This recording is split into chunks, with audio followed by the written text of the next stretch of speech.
Buenos dias. Happy Good Friday, everybody.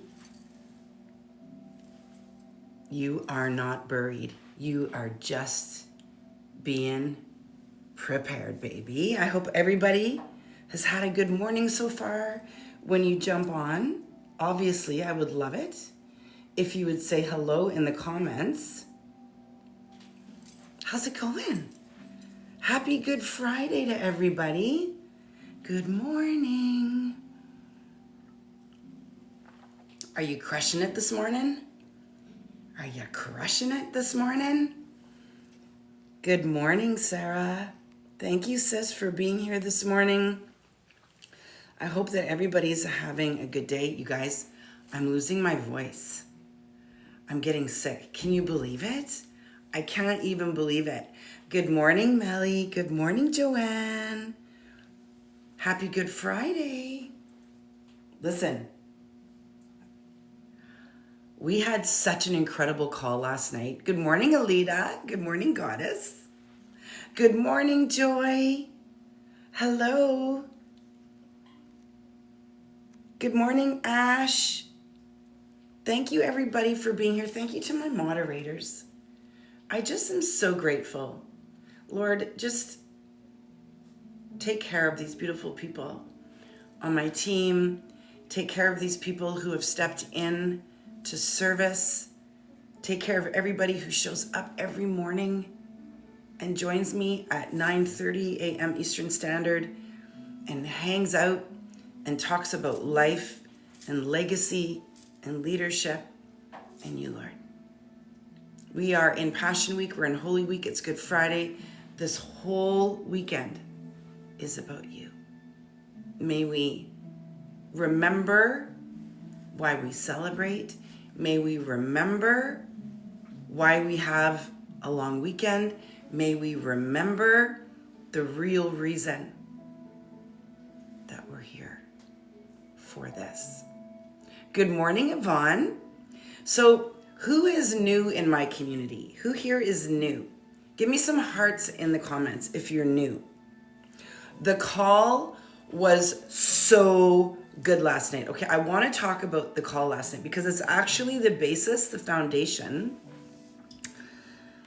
Melly, you can go to RomyMarlowe.com, and when you go to RomyMarlowe.com, go to Uncommon Woman, and like it's up in the search bar, and you can join the Uncommon Woman Global Ministry. It was such a good call last night. So we focused on the 3 steps that Jesus took prior to the resurrection. And it was one of the best ministry calls I've ever led. I'm just learning, you guys, I'm just learning so much. Good morning, Angelique. I'm just learning so much about the Bible and about Jesus and about the kind of man that he was. Like one of the things that really blew my mind, I'm trying to find a good volume for the music. One of the things that really blew my mind, and we're going to talk this morning, by the way, about the fact that the silence and what is buried is not the end. It's just that you're being prepared. We're going to talk about that today because this is a really powerful message. And it really landed last night on the women who were on the call. And it also landed on my heart. But I want to tell you something. Have you actually read the whole story about Jesus on the trip, on the journey, starting from the Garden of Gethsemane? Have you ever read that whole story? Because I'm going to tell you something. Good morning, baby doll. I love you, sis. If you've read the whole story, you're going to learn things about Jesus that bring him home to his humanity. I have this piece of hair that's like, you guys, I'm only supposed to wash my hair once a week, and I'm on day 4, and it just, when I sleep on it, it gets crazy because my hair is super curly. And I have a bath every night. Every night I have a bath. Every night. And so my hair gets wet on the back. And then when I get up in the morning, it's, anyway. So I apologize for all of the straights. I look like a peacock. I'm strutting my stuff. Anyway, back to my original point. And thank you everybody for joining me this morning. This is going to be a really powerful conversation leading into Easter. Because I think that most of the people that are in my community are people who are really wanting to learn more about the Bible. People like me, right? I think the people in my community are kind of babies like me. Even though you might have been brought up in the church, all of this is new to you again. It's like you're starting over. Does anybody else feel that way? Because that's where I am in my faith journey. And so last night we were reading the journey up to, but not including the resurrection. And there were 3 steps. The first one was the surrender of Jesus to the idea that he was going to be crucified in the name of saving us and our sins, okay? I'm going to tell you something about that I bet you don't know, because I didn't know it. First of all, put it in the comments if you know where he made that decision without Googling it or using ChatGPT. Do you know where that decision was made? The women on the call last night now know. So my moderators would know. Some of the women who, like Angelique, she's on the call. I'm trying to think, Amy. Some of the women who were on the call last night, we learned where that decision was made. So there's the surrender. And then there's the suffering, which was the actual Jesus on the cross and everything that stood for. And then there's the silence after, which is him in the tomb. It was so good. We learned so much. But one of the things that blew my mind that I want to share with you, it was the Garden of Gethsemane. FYI. That's why you hear about the Garden of Gethsemane. Gethsemane. And by the way, I'm sporting today my mom's rings and her earrings. I bought these for her, actually, all of these. I bought them for her when I lived in Mexico. So I'm being inspired by Nora this morning. Good morning, everybody. Thank you for being here. You guys, listen. Guess what? This part was really important for me. When Jesus was asked, sent by God, by his Father, to journey to the cross, Jesus threw himself down on the ground and tried to get out of it 3 times.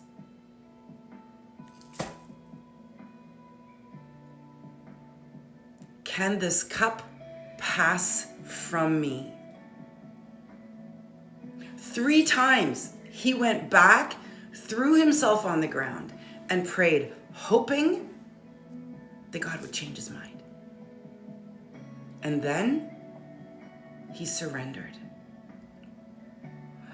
I don't know about you, but that brought so much peace to me, because what it did for me was it reminded me that Jesus was human. Because see, when I grew up as a little girl and then into my adult years, I always had this feeling like Jesus was this superhuman, which he was. But it's really important that we remember that he was also just a guy. And he was afraid. And so he threw himself on the ground 3 times before he actually said, let's go. That part of the story really moved me last night. He begged God. He asked God if he was certain. He went back. So when we are in a time in our lives, when we are struggling, when we're told the path forward is this, and we're like, man, that's going to be hard. That feels hard to me. That feels like a struggle to me. I want you to remember that Jesus said the same thing. He was like, man, this is going to be hard.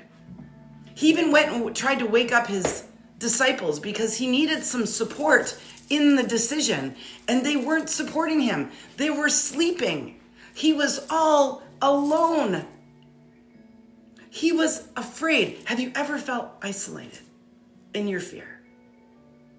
Have you ever felt afraid of what's coming? And you just want somebody to reach out and say, hey, how's it going? Can I come and sit with you? Hey, you're not alone. This is why people often say, where's God? He wasn't there with me. Because he's not always giving us, oh, I forgot to light my candle. He's not always giving us the answers that we want. So we go back like Jesus did. Are you sure? Got out my flamethrower this morning. So I think it's really important for us to read the whole story, because that's not part of the story that people talk about. Why? I'm going to guess because people only want us to see Jesus as this superhuman who didn't have a lot of humanity. He had a lot of compassion, but he didn't have a lot of experiences like we have.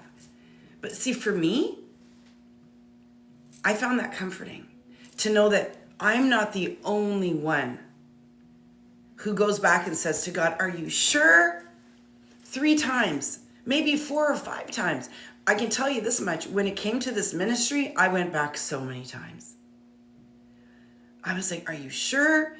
Because this feels really inconvenient, and it feels like it's disrupting everything that I built, and it means I'm gonna have to live my life differently, and I don't even know what that looks like, but I have a feeling that I know, and I'm not sure I'm ready to give up all of these things that I get a lot of pleasure from and that I enjoy.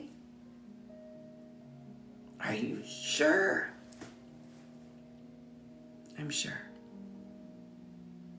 Right? And so then we move on. So then we know that Jesus gets to the cross. He dies a terrible death on the cross. And I'm not going to repeat that story, not because it's not important, because it is. But there's another part of the story that, again, we often don't hear so much about. And it's actually a really important part of the story. How y'all doing this morning? You got your coffee? Thank you for being here. I'm just going to take a sip.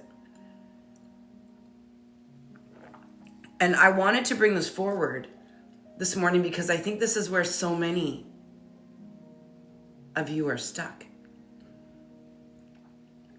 I think this is where a lot of the suffering in our lives comes from, is this part right here. So, of course, there's the suffering when we surrender, right? It feels like a stretch. It feels hard. It's uncomfortable.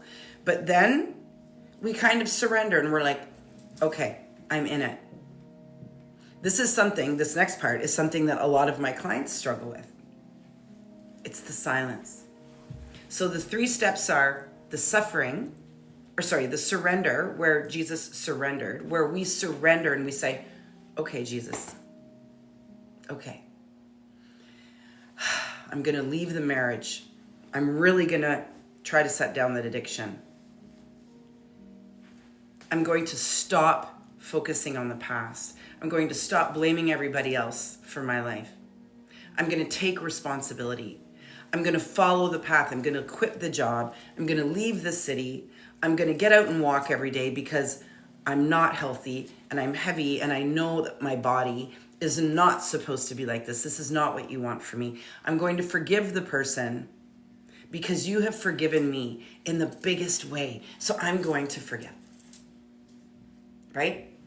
So there's all of that. And then we do a little bit, then there's a little suffering. There's the pain, there's the death, we call it. The death of whatever it was. The death of the addiction, the death of the relationship, the death of our dreams. There's all kinds of different things that can die in that time. But then this is the part that I think is really, really challenging. And this is where most people quit. It's the silence. It's the waiting. It's the waiting on a miracle. If you're a business owner, you know what I mean. You make the decision. There's all of this hype. There's all of this excitement. You're all in. You're doing it. Everybody's excited for you. Everybody's sending you messages. And then slowly over time, it starts to settle. Slowly over time, you're in it. You're 2 days in, 3 days in. Jesus was 3 days in. Now he's in the tomb and it's quiet. It's silent. And Mary Magdalene is waiting, and his disciples are waiting, and his mother is waiting, and people are waiting, and it's silent, and it's hard, and they start losing faith. Where is he? Somebody has stolen his body, they said, when the stone was rolled away and he wasn't there. But prior, there's a silence that is so painful. And this is where so many of us give up. Good morning, Liza. Good morning, Shelley. Good morning, Amy. Good morning, Reagan. We give up in the silence. So the title of today's live is You Are Not Buried. You are being prepared. And the reason that I want to bring this up and forward to you is because you might be right now on the edge of giving up. You might right now be thinking, it's been really quiet. Maybe I made the wrong decision. Maybe I misheard God. Maybe he was playing a joke on me. Maybe that's me hearing the wrong thing again. Maybe it's me making the wrong choice again because it's really quiet. It must be wrong. Anyone? Listen, I'm going to tell you something. I remember when I started these Uncommon Woman Ministry Lives last year. It was like August. It was quiet. There was a lot of silence. Things were being readjusted in the background. God was working on me. God was working on my community. He was taking people out, putting people in. He was busy, but it was quiet. And I so many times felt like stepping away. I can't tell you how many times I would look and say, wow, there's nobody on again. But I'm just going to keep going because I got to act like I'm in front of a stadium because I'm practicing for that. I'm setting myself up. But the silence is really hard. I was talking last night about grief. And after somebody dies, I went through this with my mom. And I know that many of you have probably gone through this with children, with siblings, with partners, with somebody that you love. You know what I mean. They die. Everybody swoops in. It's natural. It's normal. It's healthy. They swoop in and they send flowers and they make you food and they deliver and they sit with you and they take you places and you're like, I did not know that I had so many friends. I did not know that I had so many people that loved me. I did not know that my community was going to step in. And it happens and it's like just amazing. And even though you're grieving, you're so grateful. And then after 2 or 3 weeks or a month or 2 months, slowly people start to drop away because they're busy, because they have lives, because they have their own stuff going on. We are not the center of their universe, nor should we be. But there's a silence that comes over the situation. And we think that we've been abandoned. Where's God? Where are my people? And we start waiting and we start getting resentful. And then we start being angry that people aren't texting us. And we're like, how come they're not texting me anymore? Where were they? Forgetting that they have their own crisis and their own life. And also in the middle of our grief, we're probably not serving those who are grieving. But yet we have all of this self-righteousness and it's silent. And we think that God has left the building. But here's what's really powerful is that's called grief.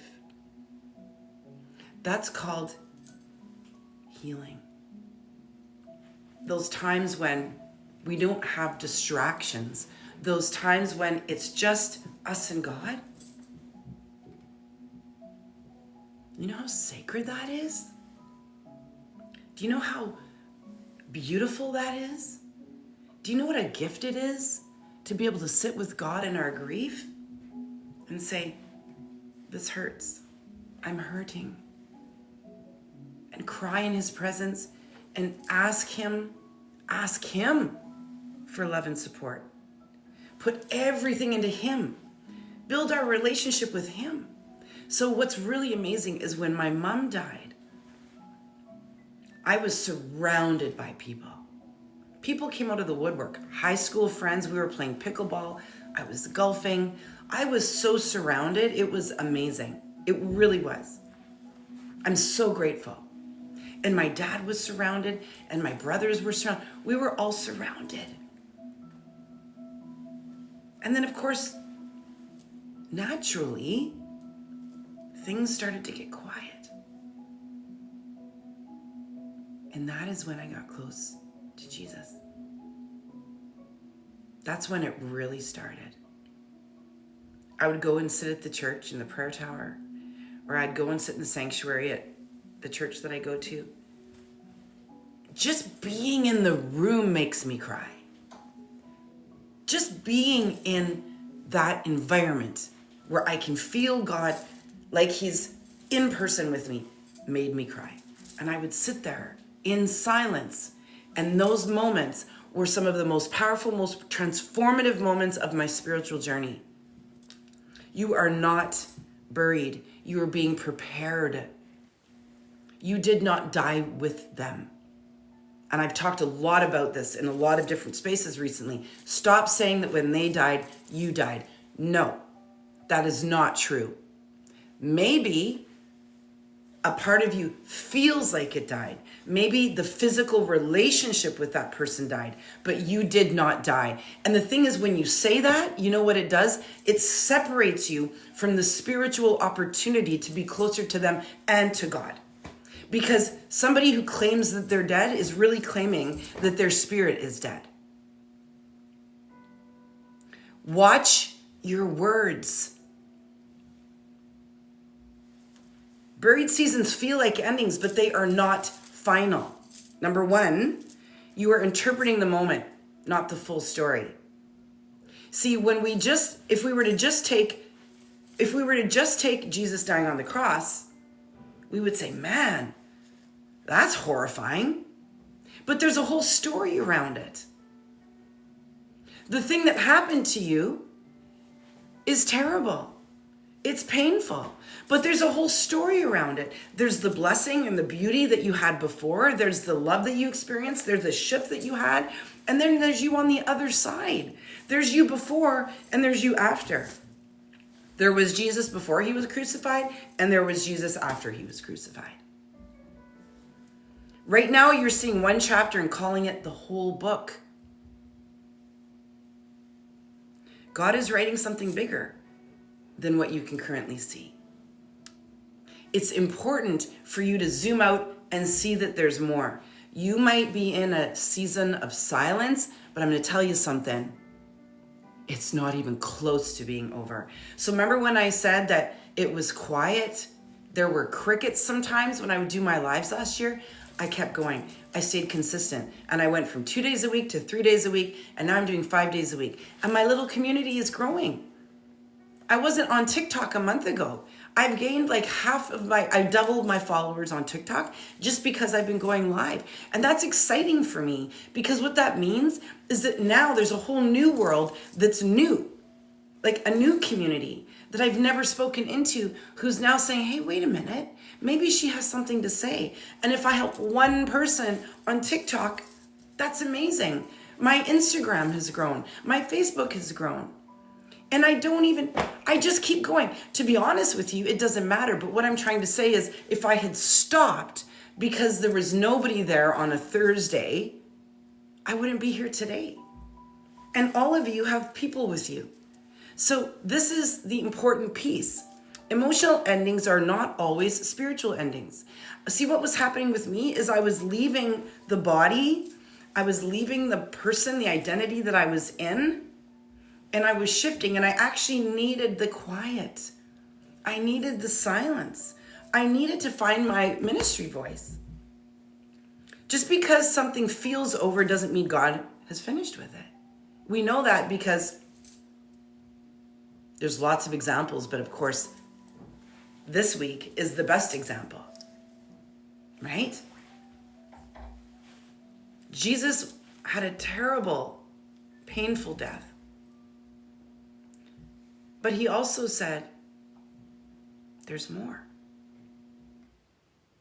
I'll be back. Right? It's not over. God often closes what you would have clung to. So here's something that's really interesting. You know, I look back to last year, and I'm telling you these stories because I want you to think about your own life. And make sure to share this out to your communities. Let people know about this message. Bring people into this. This is so important because there are people out there right now who are in the silence and they're about to quit. I promise you. They need to hear this. I remember last year when it was quiet in my social media. It was quiet in my community. And you know what I realize now? Is that I was, like I said earlier, I was really changing who I was. And I just needed some quiet so that I could really, it was like I was grieving the death of who I was. And I would have clung to it had I not listened to God's calling on my heart, which was time to start Uncommon Woman Global Ministry. It's time for you to start stepping in.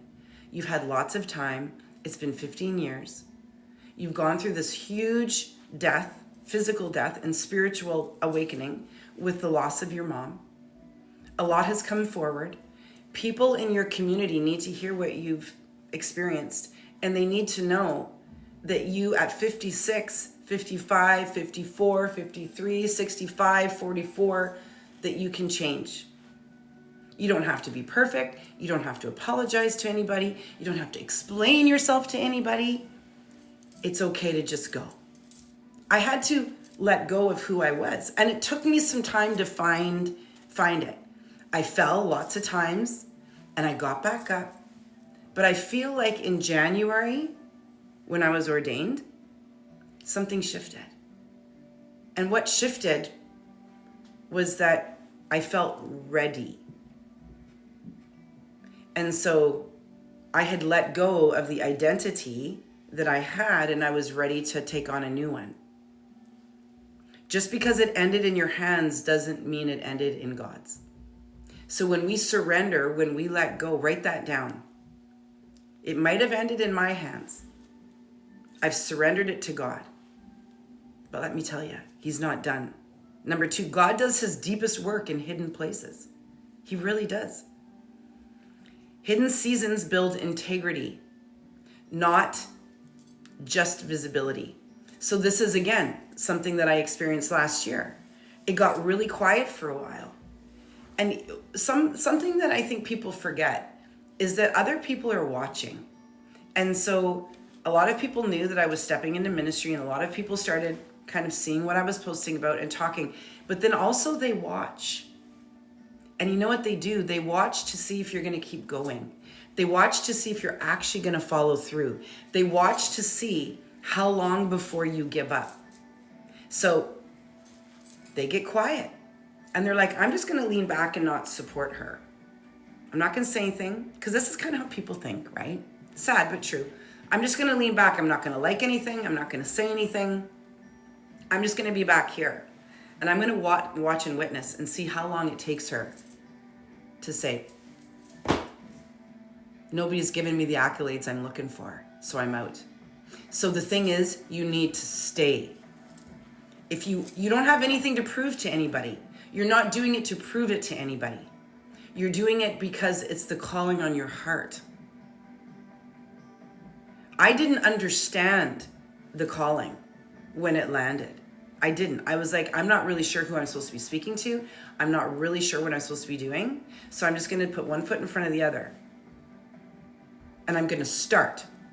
So I started. Right?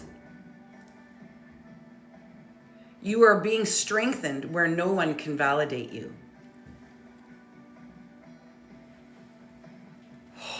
In your silence, nobody's going to validate you in that. You have to build your own resilience in that time. It's hard. But we can do hard things. Just because it's hard doesn't mean anything. But I'm just warning you. In those silent times, nobody's going to validate you. Nobody's going to say, good job. No. Maybe one or two people, maybe a mentor, maybe somebody who's in your corner. Like the people who are in your corner for the transformation will. But the general public, 99.9% of the people that are around you aren't going to say a word. In fact, they're going to pretend like they don't know anything. You know how many of my friends have not said one word to me about my ministry? Not one word. People who I thought were really close friends never ask me about my ministry. They never say, hey, how's it going? I'm really just curious. And I hope they watch this because they need to know. But here's the truth. It doesn't matter. But I note the people that have come in and really supported me because those are the people that I need in my corner right now. Right? And not all of the people who support me are believers, but because they're such good friends, we support each other no matter what. And that's the important thing. God removes distractions so he can refine your focus.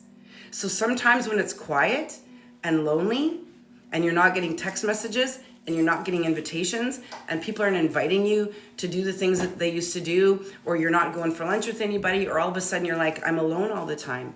It's because the distractions that aren't in alignment with who you're becoming are being removed.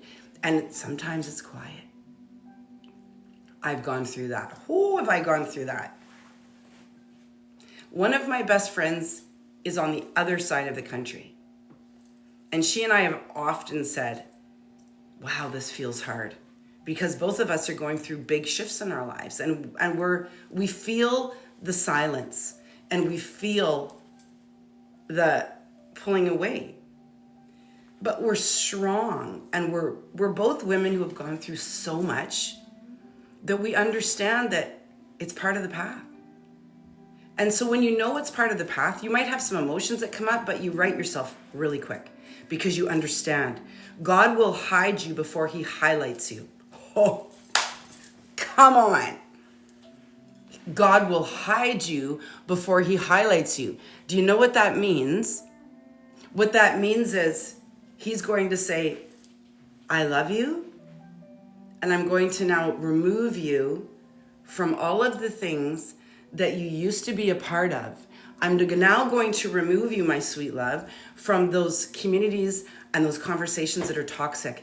I know that it's a warm body. I know that it's a heartbeat. I know that it makes you feel busy. I know that it makes you feel part of something. But I'm just going to pick you up and I'm going to hide you over here because you're precious to me and you have something that you have to do for me, and I need to put you over here so that you're not distracted. Have you ever thought about the silence as God actually protecting you? He puts you in a little gift box and he puts a bow on it and he sets it down and he says, you go in here and you read your Bible and you pray and you get your heart right and you learn to be away from those people because I've got new for you, but you're not ready to carry it yet.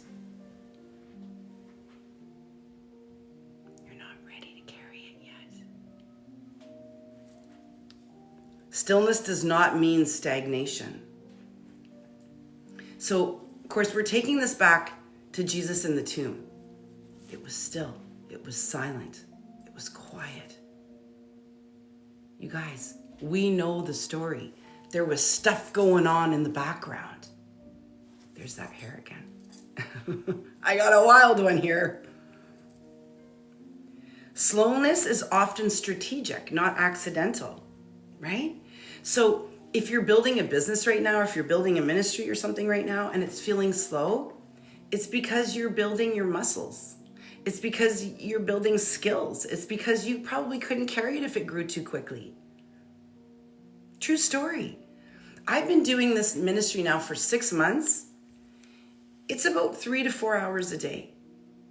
People don't realize that's how much time you put into one live every day and running a Facebook group and sending out it's about 4 hours a day. And you guys, I have 2 full businesses over here.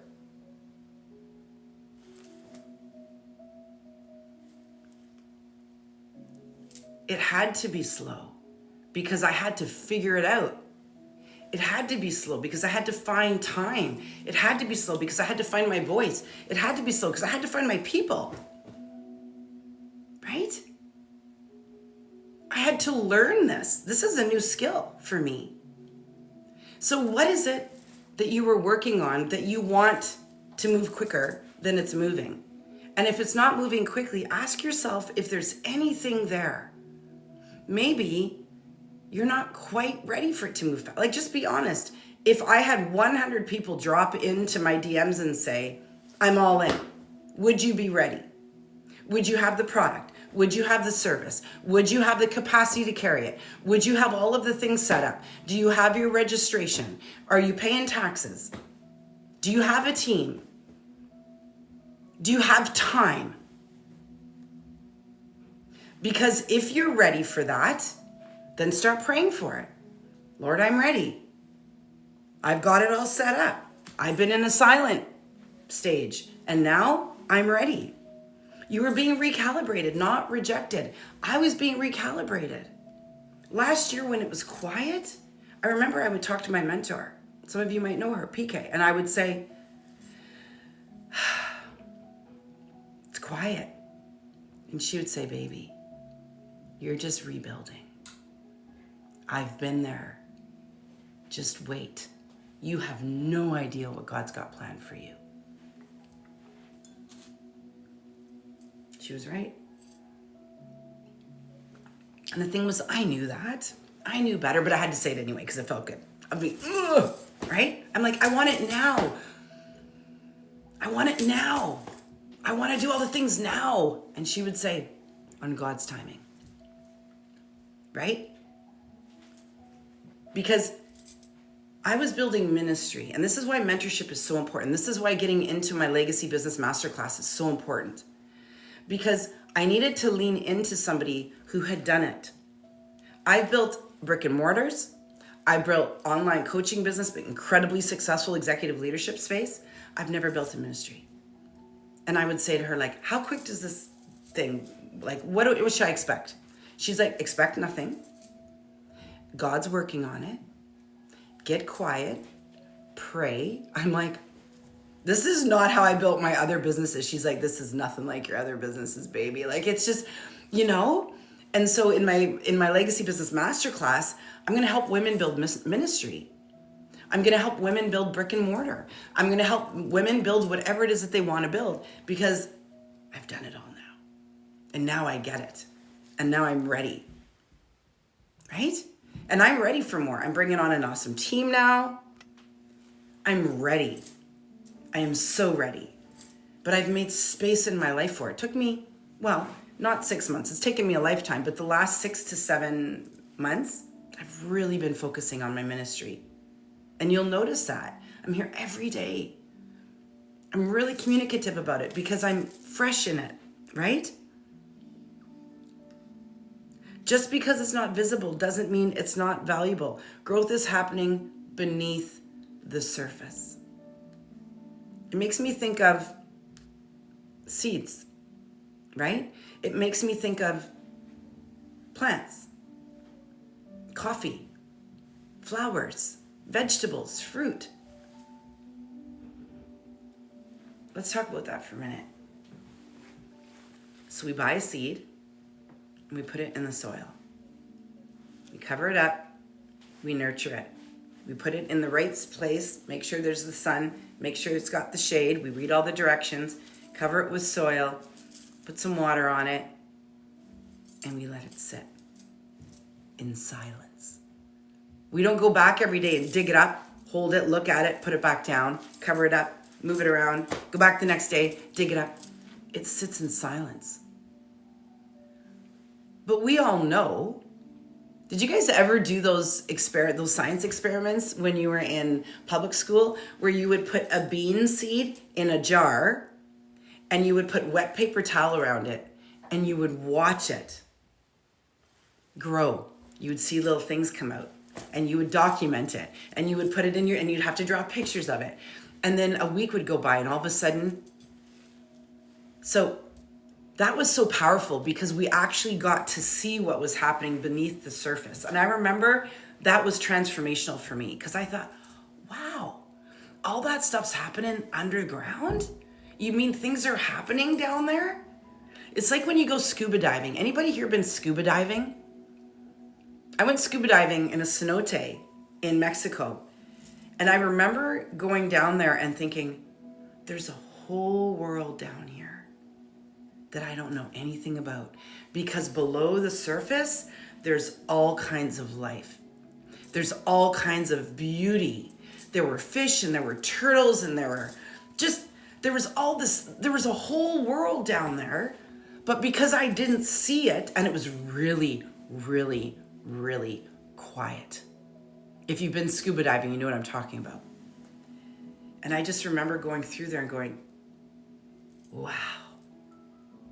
So I think that the world up until that point was everything above water. And then I went underwater and I not just snorkeling, I went scuba diving. And I just saw a whole other world that I am no part of. So we often think that if we can't see it, that it doesn't exist. If we can't see the growth, if we can't see the life, if we can't see the transformation, it's like the caterpillar. Who was at the conference in January? When I was on the panel, we were talking about the caterpillar and the butterfly. We talked about it for like 30 minutes because it was so good. We were talking about the silence of the caterpillar being in the cocoon. We can't see anything, but there's so much happening. And when that cocoon finally starts to open and unravel, what we see is a beautiful butterfly with wings that are ready to fly. It has gone through the silence. It's gone through the transformation. It's gone through the discomfort of being in a tight place, all bound up, not knowing what's next. And also, it's a vulnerable place. We do know that not all butterflies make it, right? Not all of those cocoons make it. There's elements, there's animals. We know that not everybody makes it. It's the same with people. Not everybody makes it. This is where most people quit. Don't quit. Don't you dare quit in the quiet. Stay. I've been saying this a lot lately. Stay. Because things are happening. Jesus stayed in the tomb for 3 days. Things were happening. God had a plan. But also, miracles wouldn't be miracles if if Jesus was in the tomb and then super quickly just out of the tomb. Or if, like, you know what I mean? Like, God likes to make a bit of a statement. Miracles are more profound the longer the silence.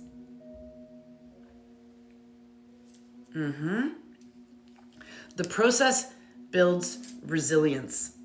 Skipping the process creates instability. It's important that in this season, I know I'm kind of all over in the notes, moderators. Skipping the process creates instability, but the process builds resilience. We have to be here in the silence. The silence is important. The silence is part of you showing up. Actually, somebody's watching to see how you perform in the silence. Somebody's watching you. The people who you're going to touch, your children, your family, the people who are going to invest in you, they're watching how you carry the silence because they want to know that they want to know that to be close to you is to feel safe, solid, and secure. Nobody wants to stand beside somebody who's always threatening to jump. That's too much, right? What feels buried is being positioned for your breakthrough. Write that down. What feels buried is being positioned for your breakthrough. What feels buried to you right now? What do you think is dead, is over? Put it in the comments. Is it a relationship? Is it your financial security? Is it your peace? Is it your ability to love and be loved? What feels dead to you? What feels like it's been buried and it's over? Put it in the comments. Share. If you can't reveal it, you can't heal it. I know for me, last year, it was my identity. It was my success as a coach. It was my business. It was friendships. I was like, I'm doing this thing. So what I'm doing is I'm taking the situation that I have, my present situation, which was really abundant and really amazing. I loved my life. And I'm going to dig it up the soil, and I'm going to put it in the ground because it's dead. That's how I felt. What I didn't realize is that I did. I took that and I dug a hole and I put it in the ground and I covered it over. But then God went, I've got that. I'm going to turn that into something. And in about 6 months, you're going to take a look at it and it's going to have formed into ministry. It's going to have formed into this beautiful space that you can't even put words into. It's going to form into peace. It's going to form into transformation. It's going to form into touching people's lives. It's going to form into a whole other world that you haven't seen yet. Just be patient. It's coming, but I'm working on it. Give me some time. I want to work with you. You need time, right? I just love this concept because it's truth. It's truth. Whatever it is that you're experiencing that feels dead is just redirection. Just think of it as the seed that's been planted. You've been carrying the seed in your pocket for years and years and years and years and years and years and years. And now you've taken it and you've put it in the soil and it might feel dead. But you know what? I'm going to encourage you to love it back to life in a different form. Don't talk about it like it's dead anymore. Talk about it like you're excited. Talk about it like you have faith. There's something. Talk about it like you can't wait to see what God's got planned for you.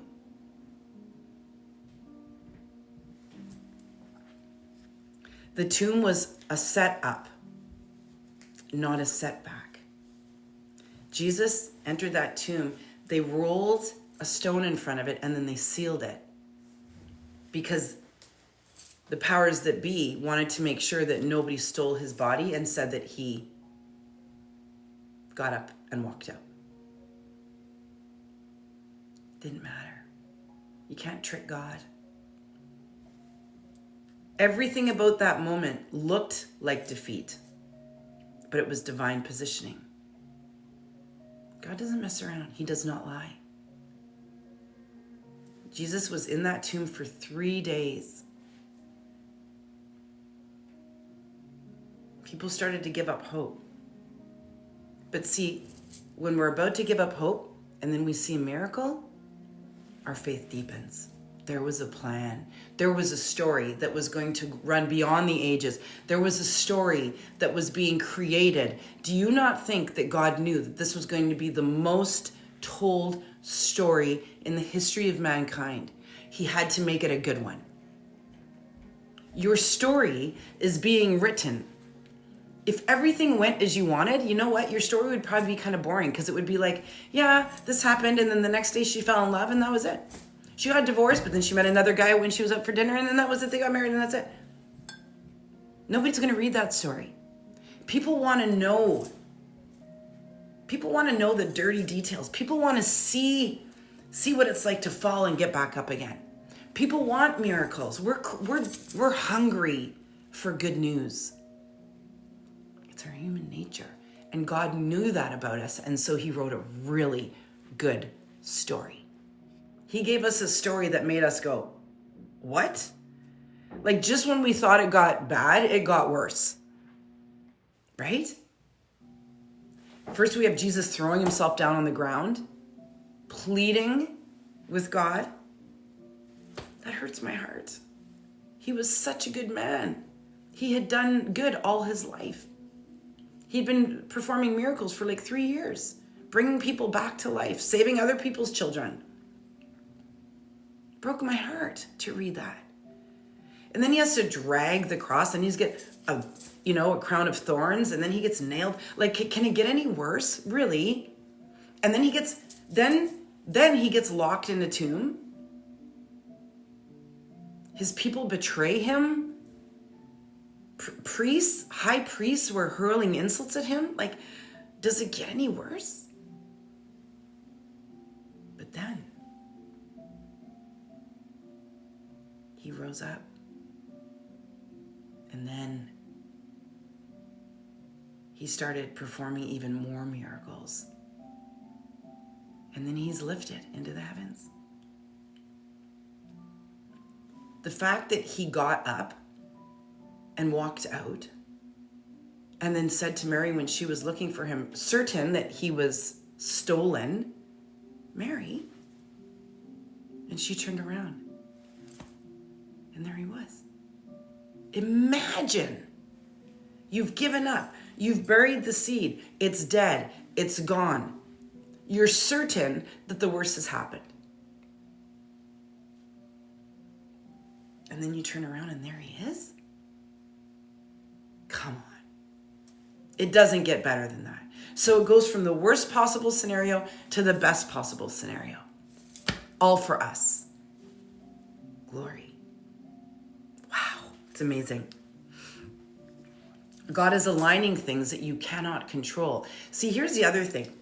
He lines things up for us that we don't even know are possible.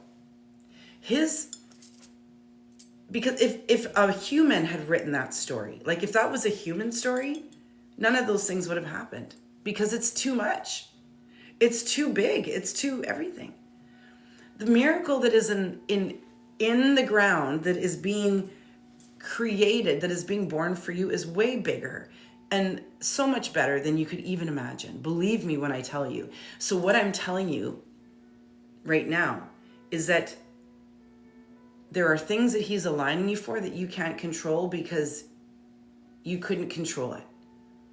You don't have the capacity to control it. You don't have the imagination to create what he's creating. You're going to turn around and say, what? I didn't even know that was a thing. I didn't even know that was possible for me. Right. That's why you're not in charge. Right? Breakthrough often comes suddenly after a quiet season.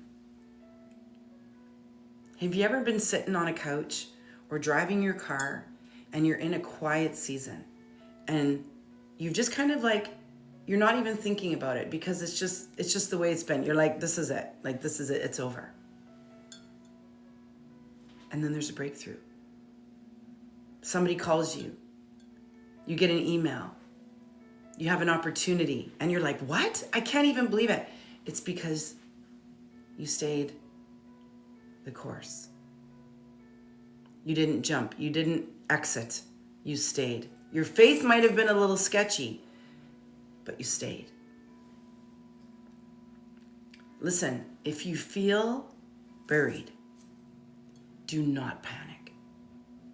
Seeds are buried too, but they don't stay there. They rise, they grow, and they break through the very ground that once covered them. This is your breakthrough season. This is why I'm running the Legacy Business Masterclass because it is your breakthrough season. People say to me later, I'm not sure. I'm like, but this is your breakthrough season. If you're feeling it, your breakthrough season is now. This is your breakthrough season, not later. It's now. It's time now. Get in the room now. See, the seed is buried, it's underneath, but you still nurture it. You still give it water. You still get ready. You fertilize. You make sure you nurture the seed. You don't just walk away. You make sure that the environment that it will grow into is ready. Get in the room. Turn your idea into a legacy. The silence that you're in right now is preparing you for what's coming. Be prepared. There are seasons in life where it feels like everything has gone quiet. The momentum you once had slows down. The clarity you once felt becomes clouded. The doors that once opened easily now seem shut. And if you're not careful, you will begin to believe that something has gone wrong. That somehow you've missed it, fallen behind, or lost your way. But what if this season isn't punishment? What if it's preparation? When Jesus was placed in the tomb, it looked like the end. It looked like defeat. It looked like everything he had built, everything he had spoken, everything he had carried, everything that he had healed, everything that he recovered was now over. And the people around him believed that. They mourned what they thought was finished, but heaven had a different perspective. Because while the world saw burial, God was orchestrating a beautiful resurrection. And this is where so many of us misinterpret our lives.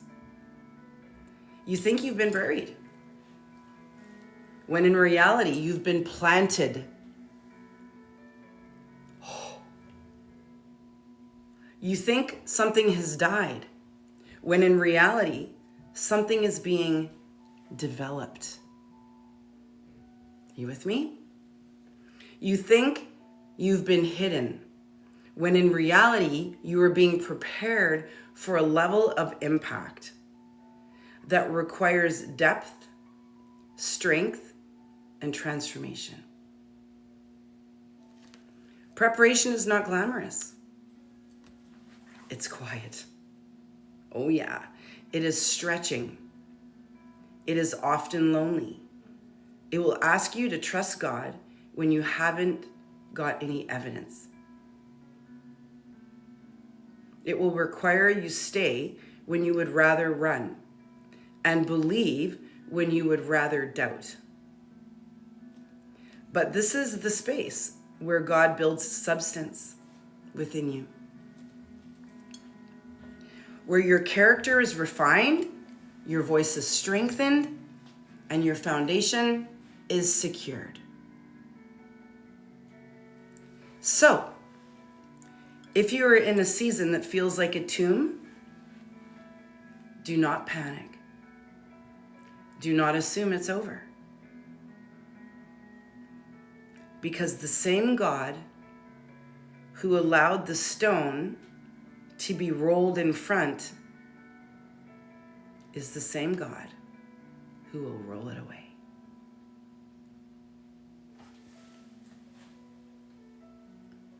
Are you with me?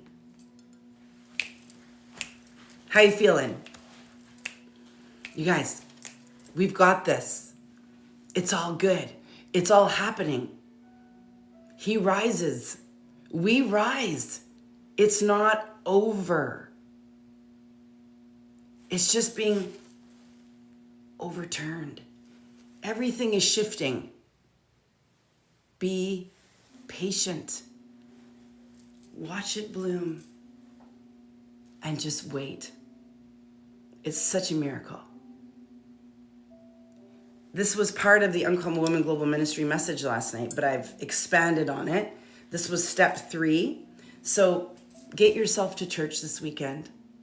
Go celebrate the resurrection. Go celebrate Jesus. Get in the room with people who love Jesus. Get in the room with the people who are hands up, hallelujahing, and just allow yourself to celebrate what's coming. Because this isn't just for Jesus, it was for us. We are here now. We're not going anywhere. You are here now, not going anywhere. I am here now. I'm not going anywhere. I love you. Go to Uncommon Woman, that's my old website. Go to RomiMarlowe.com if you want to get into the Legacy Business Masterclass. It starts on Monday. It's 7 weeks. Week 1, which is Easter Monday, you get homework to do. And we set you up for a really powerful experience. By the time you get to the masterclass the following Monday, you will have so much clarity.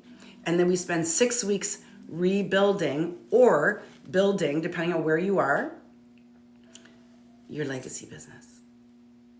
And behind closed doors, we're also working on the woman that you are who can carry it. Because that's key. So it's 2-part. It's the business and then the legacy. It's the legacy business and the legacy woman. Okay?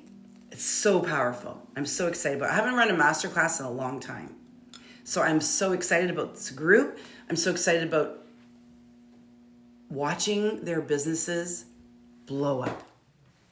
Watching them rise and become completely different humans through the masterclass. It's always so exciting to watch women when they come in and then see who they are when they leave. It's my favorite thing.